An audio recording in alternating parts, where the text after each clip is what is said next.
महाराज सुहेलदेव के नाम पर समाजवादी पार्टी और कांग्रेस ने कोई आयोजन नहीं होने दिया, कभी कोई आयोजन नहीं होने दिया। महाराज सुहेलदेव जिनके शौर्य और पराक्रम से, जिनकी युक्ति से यह देश लंबे समय तक विदेशी आक्रांताओं की बर्बरता से बचा था, उनके प्रति कृतज्ञता ज्ञापित करने की बजाय कांग्रेस और समाजवादी पार्टी ने राष्ट्र नायकों का अपमान किया। ये लोग आक्रांता गाजी, सालार मसूद गाजी का मेला लगवाते थे। हमारी सरकार आई, हमने कहा नहीं, सालार मसूद का मेला नहीं लगेगा, मेला लगेगा तो महाराज सुहेलदेव की स्मृति में लगेगा। और आज मुझे प्रसन्नता है बताते हुए, बहराइच के उस स्थान पर हम लोगों ने महाराज सुहेलदेव की भव्य प्रतिमा की स्थापना की है। भव्य प्रतिमा, भव्य स्मारक बना है। अब मेला लगता है, नौजवान जाते हैं, भारत के राष्ट्र नायक के रूप में महाराज सुहेलदेव को सम्मान देते हैं। महाराज सुहेलदेव के नाम पर हम लोगों ने बहराइच में मेडिकल कॉलेज का निर्माण किया है। आजमगढ़ में विश्वविद्यालय का निर्माण किया है। और प्रधानमंत्री मोदी जी और उस समय के केंद्रीय मंत्री और यहां के सांसद, इस समय जम्मू कश्मीर के लेफ्टिनेंट गवर्नर माननीय श्री मनोज सिन्हा जी ने गाजीपुर से आनंद विहार के बीच में सुहेलदेव सुपरफास्ट ट्रेन का संचालन करने के साथ साथ महाराज सुहेलदेव के नाम पर डाक टिकट भी जारी किया। बहनों और भाइयों, जो देश, जो समाज अपने राष्ट्र नायकों को सम्मान देता है वही आगे बढ़ता है। जो अपने राष्ट्र नायकों का अपमान करता है, आक्रांताओं का सम्मान करता है, उसका कोई भविष्य नहीं होता। देश के भविष्य को डुबोने के लिए कांग्रेस और समाजवादी पार्टी के द्वारा किया गया पाप, ये पहचान के संकट के रूप में हमारे सामने था। कैसे नाम बदलते थे? बाबा साहब भीमराव अंबेडकर के नाम पर बने हुए मेडिकल कॉलेज का नामकरण समाजवादी पार्टी ने बदल दिया। कन्नौज के मेडिकल कॉलेज का नाम बदल दिया। लोकमाता अहिल्याबाई होलकर, जिन्होंने देश के अंदर सुशासन का और भारत के मानबिंदों की पुनर्प्रतिष्ठा का एक अभिनंदनीय कार्य किया था। लोकमाता अहिल्याबाई होलकर, लोकमाता अहिल्याबाई होलकर के नाम पर बने हुए कॉलेज का नाम समाजवादी पार्टी ने बदल दिया। याद करिए, संत शिरोमणि सदगुरु रविदास जी महाराज, रविदास जी के नाम पर बना हुआ भदोई जनपद का नामकरण इन्होंने बदलने का पाप किया। ये सभी पाप इस समाजवादी पार्टी के खाते में जाते हैं। इन्होंने लूटा ही नहीं, इन्होंने पहचान का संकट ही खड़ा नहीं किया, इन्होंने महापुरुषों को अपमानित भी किया, महापुरुषों को अपमानित भी किया। आज डबल इंजन की भारतीय जनता पार्टी और एनडीए की सरकार है। आज गाजीपुर में मेडिकल कॉलेज बन गया है। मेडिकल कॉलेज का निर्माण गाजीपुर में। अब गाजीपुर की चारों ओर की कनेक्टिविटी 4 लेन की, गाजीपुर से लखनऊ की दूरी अब हम 3-3.5 घंटे में पूरा कर सकते हैं। पहले इसको पूरा करने में 8 से 10 घंटे लगते थे। पता ही नहीं था गड्ढा है या सड़क है, कहीं पता नहीं। आज गाजीपुर से काशी जाना हो, गाजीपुर से लखनऊ जाना हो, गाजीपुर से गोरखपुर की ओर जाना हो, पूर्वांचल एक्सप्रेस वे भी है, वाराणसी गोरखपुर हाईवे भी है। और अभी हमारी सरकार ने तय किया है हमारी सरकार ने तय किया है गाजीपुर को जो पूर्वांचल एक्सप्रेस वे है, यहां से इसको चंदौली और चंदौली के साथ वाराणसी से जोड़ते हुए शक्तिनगर तक ले जाने का काम करेंगे। इतनी बेहतरीन कनेक्टिविटी देंगे गाजीपुर को कि पहचान का संकट समाप्त। पहचान का संकट अब नहीं। आज से 10 वर्ष पहले आप कहीं जाते थे गाजीपुर से बाहर, अगर सामने वाला व्यक्ति आपको कहीं पे सम्मान देता भी हो, लेकिन आपने गाजीपुर का नाम और उत्तर प्रदेश का नाम बोल दिया तो वह 10 कदम पीछे हट जाता था। बहन और भाइयों, होटल में कमरे नहीं मिलते थे, धर्मशाला में कोई टिकने नहीं देता था, किराए पे कोई रूम नहीं देता था। लेकिन आज मैं कह सकता हूं, आज यूपी बदल चुका है। आज आप कहीं जाते हैं, आज आप कहीं जाते हैं, अब पहचान का संकट नहीं है। अगर सामने वाला व्यक्ति 10 कदम दूर है, आपने कह दिया कि भाई मैं गाजीपुर से आया हूं, मैं उत्तर प्रदेश से आया हूं, मैं काशी से आया हूं, वह 10 कदम आगे आकर के आपसे गले मिलने के लिए उतावला दिखाई देता है। यह है नए भारत का नया उत्तर प्रदेश।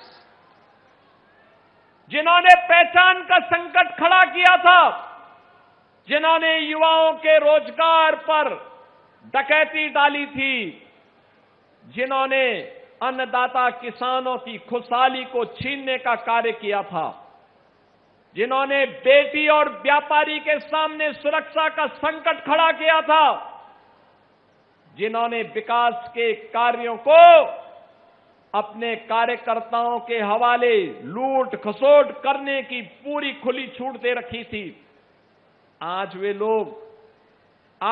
लोग हमें आईना दिखाने का काम कर रहे हैं। आज वे हमें बोलते हैं,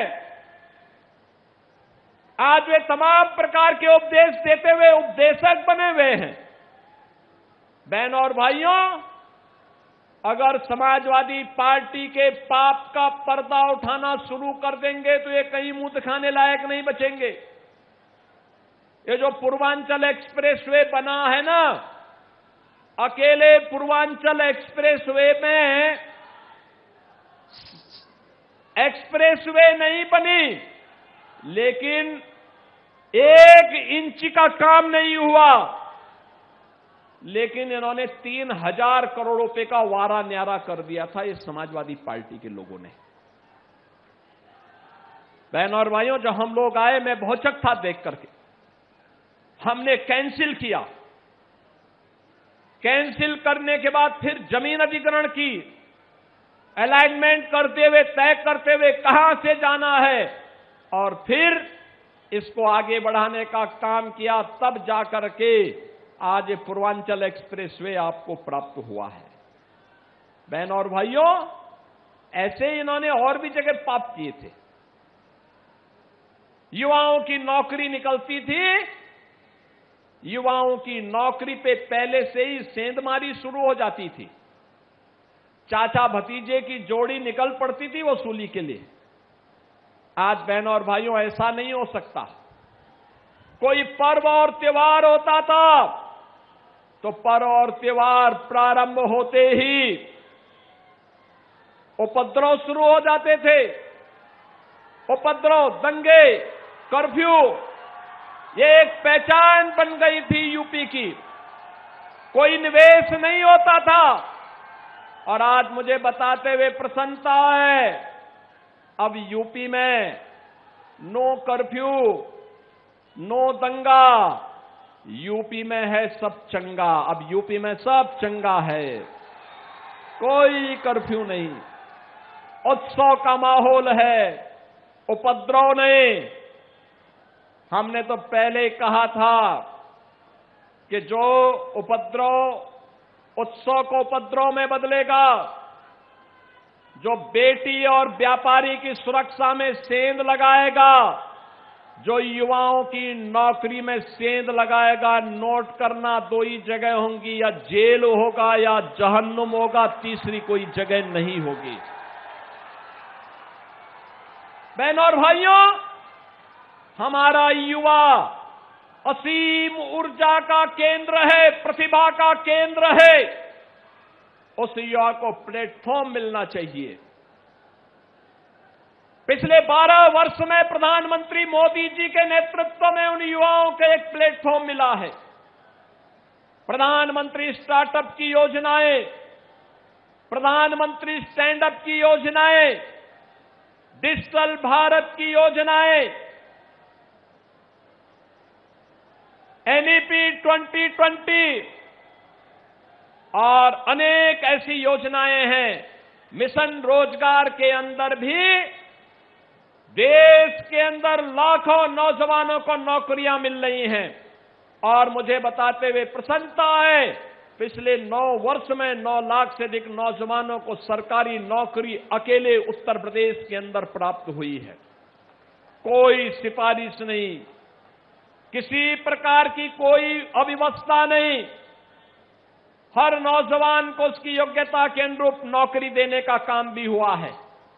अन्नदाता किसान के लिए फसल ऋण माफी का कार्यक्रम रहा हो, या फिर उन अन्नदाता किसानों के लिए प्रधानमंत्री किसान सम्मान निधि का लाभ, ये बराबर देने का काम बिना भेदभाव के हर एक व्यक्ति को उपलब्ध करवाने का काम हो रहा है। कोई सोचता था इतनी बेहतरीन कनेक्टिविटी हो पाएगी? बहनों और भाइयों, इसके लिए तभी ये संभव हो पाता है जब आप अच्छे पैरोकार भेजेंगे। अच्छे पैरोकार तब होंगे जब बहनों और भाइयों अच्छे सांसद, अच्छे विधायक चुन करके भेजेंगे। जहां पर सांसद अवैध असले के लाइसेंस बनाने में व्यस्त हो, जहां पर सांसद विकास से कभी भी उनको विकास के कार्य के लिए फुर्सत ही न हो, वहां पे तो भगवान ही मालिक है, भगवान ही भरोसे सब चल रहा है। बहनों और भाइयों, आज इसीलिए हम आपके बीच आए हैं आपसे कहने के लिए, आज जो 692 करोड़ रुपए की परियोजनाएं आपको दी जा रही हैं, यह तो एक झलक है। इससे भी बड़ी बड़ी परियोजनाएं आपके जनपद में चल रही हैं और उनको चलाने का कार्य आगे बढ़ रहा है। एक बेहतरीन कनेक्टिविटी गाजीपुर को उपलब्ध करवाने के लिए, क्योंकि ये कनेक्टिविटी केवल कनेक्टिविटी नहीं है, रोड कनेक्टिविटी नहीं है। बहनों और भाइयों, ये आपकी प्रगति को गति देने के लिए और उसको समृद्धि में बदलने के लिए किए जाने वाले डबल इंजन सरकार के प्रयासों का एक अभियान है। और उसी अभियान का हिस्सा बनाने के लिए आज मुझे इस जनपद में आने का अवसर प्राप्त हुआ है। मैं तो आप सबसे यही बात का आह्वान करूंगा, ये डबल इंजन सरकार के साथ चलिए। जिन लोगों ने पहचान का संकट खड़ा किया था, नौजवानों की नौकरी में डकैती डाली थी, अन्नदाता किसानों को आत्महत्या करने के लिए मजबूर किया था, गरीब के राशन को खा जाते थे, उन लोगों को मौका कभी मत देना। ये गरीब विरोधी है, किसान विरोधी है, युवा विरोधी है और महिला विरोधी तो इनका जन्म स्वभाव है, जन्मजात स्वभाव है। कोई उम्मीद नहीं की जा सकती इन लोगों से। महिलाओं के बारे में तो इनके जो विचार हैं वह अत्यंत खतरनाक हैं, इतने खतरनाक हैं बहनों और भाइयों, ये बहुत ही खतरनाक हैं। और तभी तो कहावत चल पड़ी थी प्रदेश में कि देख सपाई बिटिया घबराई, यानी जिसको देख करके बिटिया अपने आप घबरा जाती हो, ऐसे समाजवादियों से तो आपको बचकर के रहने की आवश्यकता है। गाजीपुर को बचकर के रहने की आवश्यकता है। जिन लोगों ने यहां के पहचान पर संकट खड़ा किया था, उनसे बचने की आवश्यकता है। और मैं खास तौर पर युवाओं से कहूंगा, याद रखना, नए भारत में आपका भविष्य उज्जवल है। आपका भविष्य उज्जवल है। हमारा युवा सीन प्रतिभाशाली है, ऊर्जावान है। ऊर्जा सकारात्मक दिशा में जाएगी तो प्रगति के नए नए प्रतिमान को स्थापित करेगी। और यह डबल इंजन की ये बीजेपी एनडीए की सरकार ही उसे सकारात्मक दिशा देकर के एक अच्छा प्लेटफॉर्म दे सकती है। उस प्लेटफॉर्म को उपलब्ध करवाने के लिए लगातार डबल इंजन की सरकार कार्य कर रही है, लगातार उस कार्यक्रम को आगे बढ़ा रही है। नौजवान के लिए नौकरी, नौजवान के लिए रोजगार, नौजवान के लिए स्वतः रोजगार, आज तमाम प्रकार के कार्यक्रम चल रहे हैं। वन डिस्ट्रिक्ट वन प्रोडक्ट के कार्यक्रम चल रहे हैं। पीएम विश्वकर्मा की योजना चल रही है। मिशन रोजगार के कार्यक्रम चल रहे हैं। सीएम उद्यमी स्कीम चल रही है। अनेक ऐसे कार्यक्रम आगे बढ़ाए जा रहे हैं जो युवाओं के उज्जवल भविष्य को आगे बढ़ाने के लिए उनके जीवन में परिवर्तन के कारक बन सकते हैं। बहनों और भाइयों, उस अभियान का हिस्सा हम सबको मिलकर के बनना होगा। याद रखना, प्रधानमंत्री मोदी जी ने देशवासियों से कहा है 2047 हमारे लिए वह तिथि होनी चाहिए जो भारत के हर नागरिक के जीवन में व्यापक परिवर्तन का कारण बने। यानी आत्मनिर्भर और विकसित भारत की संकल्पना को आगे बढ़ाने के लिए आत्मनिर्भर और विकसित भारत वह भारत होगा जिसमें गरीबी को पूरी तरह समाप्त करके हर व्यक्ति के जीवन में खुशहाली लाया जा सके, हर नौजवान के हाथ को काम मिल सके, हर अन्नदाता किसान को उसकी उपज का बेहतर दाम मिल सके, हर व्यापारी सुरक्षित माहौल में अपने व्यापार को कई गुना आगे बढ़ा सके, और जहां पर शासन की योजनाओं के साथ साथ समाज को आगे बढ़ाने में आधी आबादी बेटी और बहनों का भरपूर योगदान हो।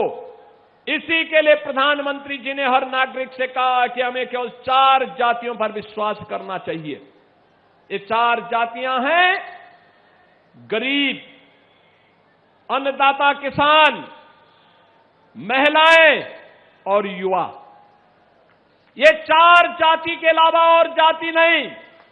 याद करना, जो बांटने वाले लोग हैं ये वही लोग हैं जो सालार मसूद गाजी को सम्मानित करते हैं, जो असला लहराते हुए दुर्दांत माफियाओं के लिए उनके सामने नाक रगड़ते हुए दिखाई देते थे। ये वही लोग हैं, याद रखना, ये वही लोग हैं जो लोग माफिया की कब्र में जाकर के फतिया पढ़ते हैं, फतिया पढ़ने का काम करते हैं। आज बहनों और भाइयों, आप देख रहे होंगे गाजीपुर के अंदर भी, गाजीपुर के अंदर आज हमारे स्पिरिचुअल टूरिज्म से जुड़े हुए स्थान का पुनरुद्धार हो रहा है। गाजीपुर लोहरी काशी भी कहा जाता है। इसका अपना आध्यात्मिक महत्व है। मां गंगा के द्वारा धनुषाकार आकृति में इस पूरे जनपद को अभिसिंचित किया जाता है।